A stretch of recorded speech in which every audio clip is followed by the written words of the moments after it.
Why is Gen Z so far right? It's becoming a more common question, and to some, it might seem obvious, but there's a lot more to the story than meets the eye.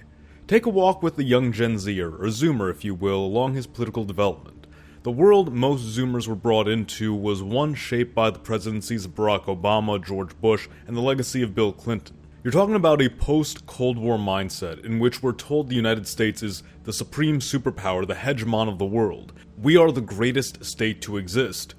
But why doesn't it feel that way? Whatever the case, it's easy to point fingers at the guys in charge. How royally do you need to screw up for the greatest country on earth to be incapable of providing for its own people? Now, it's not like Zoomers were sold a fantasy by their parents. Zoomers are far and away raised by Gen Xers whose adulthood was defined by the approaching end of or post-Cold War period, and their childhood was defined by the turbulent aftermath of the counterculture movement. They experienced firsthand the struggle of shaky family situations, a sense of neglect, rising national debt, offshoring of jobs, dwindling economic opportunities, rising cost of education, you name it. Even housing, while still relatively affordable for this generation, was becoming more slippery. In effect, not just Zoomers, but every generation since the Boomers have lived in their shadows. So massive a population emerging in a period of such post-war opulence, that would have been difficult to replicate for future generations, even if they tried to. But they didn't. You saw a mass reaping of the system by the Boomer generation, and none of the sowing, guaranteeing a declining yield for each subsequent generation. Gen Z and some millennials, for all intents and purposes, are what the Boomers might have been had they not been born into a world of plenty. You have two post-war generations, but where one internalized the mythos of the war and its purpose because society treated him well, the other lashed out against it, because despite being told that they were winners in the greatest country on earth, everything it took to get to that victory felt like it sold them out to achieve it. How easy it must have been for Boomers to accept that to fight for freedom, equality, and democracy everywhere in the world was a worthwhile cause, when the society that sold them that message expected nothing of them and gave them everything. They did not struggle through the Depression, they did not fight in Europe or the Pacific, they bought in with no upfront costs. Oh, but there would be costs. And when the check came due, who was going to pay it? With the Cold War over, young Americans are once again told to buy in. We're so great, aren't we?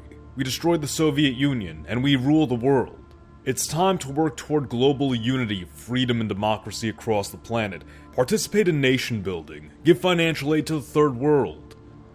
But what about us?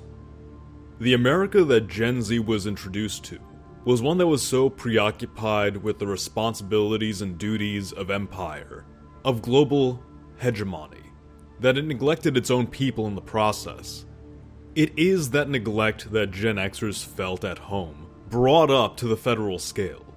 A real feeling that the government and society as a whole was not looking out for the young American. Let's make no mistake, Zoomers do not live in a time of overt hardship. Life, if anything, is easier now than it's ever been. But even this can't mask the fact that this generation has been sold a raw deal. The purpose of a government is to do for its public what they cannot do on their own, to provide for the common welfare. Just because quality of life has improved is no excuse for a government to be negligent. It would be like a parent saying, "You have more than I ever did as a child, I don't need to raise you, I don't need to take care of you, I don't need to feed you." Even more insulting, if that parent says, "I will not feed you, I will feed them, any stranger in need. Any child from any foreign town, any foreign land, but not my own." To have that which is yours, that which a parent is obligated to give to a child, that which a government is obligated to provide for its public, for that to be given to complete strangers, and for you to be chastised for complaining. No, the pain felt by Generation Z, by the Zoomers, is not one of strife and struggle greater than those of generations before. We don't need to endure a Great Depression. We don't need to fight a great war. We don't need to labor in the fields. No, the breaking point for the Zoomers is the betrayal of this negligent government. The stab in the back that says, the people of every other country in the world deserve America's attention, but not the Americans. That is an insult too great to bear, and an arrangement which is purely impractical.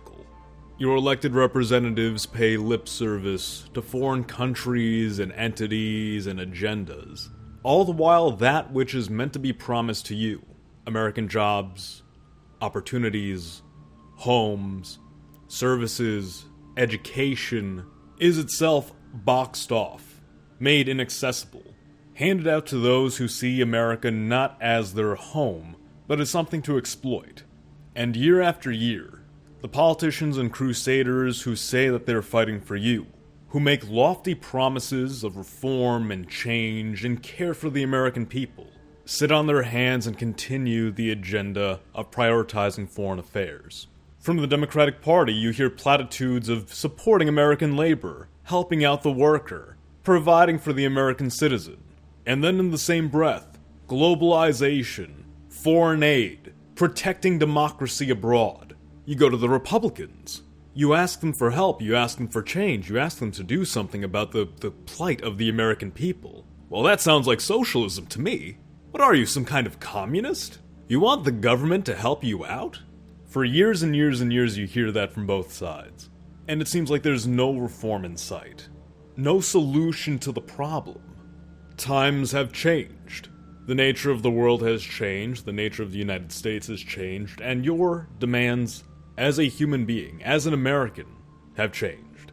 And if neither party seems to be able to deliver on your needs, you seek alternatives. Anti-government movements, fringe political ideologies, anything different that can offer some little glimmer of salvation. In 2016, the narrative begins to change. You have a mass upset within the establishments of both parties. And while many are critical of Trump at first, his language, his bravado, the topics he's touching on, which other politicians have been afraid to, it comes inspiring. Zoomers latch onto this. They want more, they want to see results, they want to see the promises kept. Then, of course, Trump's first administration gets bogged down heavily by rhinos, the Democrats, the pandemic, and also likely a lack of political experience and infrastructure. How many establishment Republicans probably looked at Trump and thought, this is a blip. This is something that we'll have to ride out, and then go back to status quo. And it might have seemed like that after the 2020 election. 4 years realigned back under the Democrats, talk within the Republican establishment of ditching Trump, of moving away from that movement to go to something a little bit more familiar, something more palatable to the moderates. But the Zoomer voter base was far beyond that. There was no desire to go back to that system which had failed for about 2 decades. Something new had been sparked, and they were going to pursue it. The Zoomers have reached a point of political development to where even Trump himself does not push the envelope enough. There's a desire for more. There's questions of what comes next. What does it really mean to be America first? When you hear people ask, why is Gen Z so far right? It's a bit of a loaded question. Socially, Gen Z has moved to the right pretty significantly. But is it out of place? Is it necessarily far right? Relative to the social standards of the last half-century, maybe? But ideas of American sovereignty, ideas of American self-sufficiency, of prioritizing the domestic population over foreigners, of simply enforcing law and order to keep the citizenry safe, such policy is nothing out of the ordinary. It's common sense.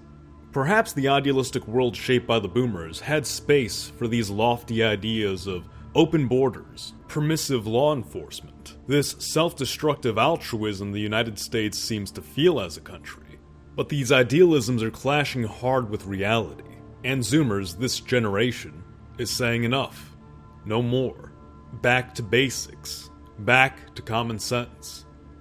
And the irony when you describe Gen Z as far right is if we consider things from an economic perspective, Gen Z is far more economically left-wing than any recent previous generation.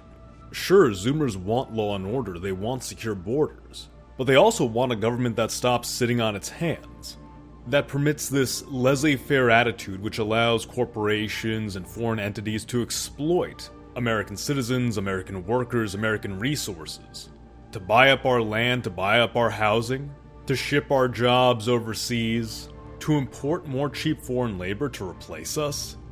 The people of the United States should never be placed second to profits.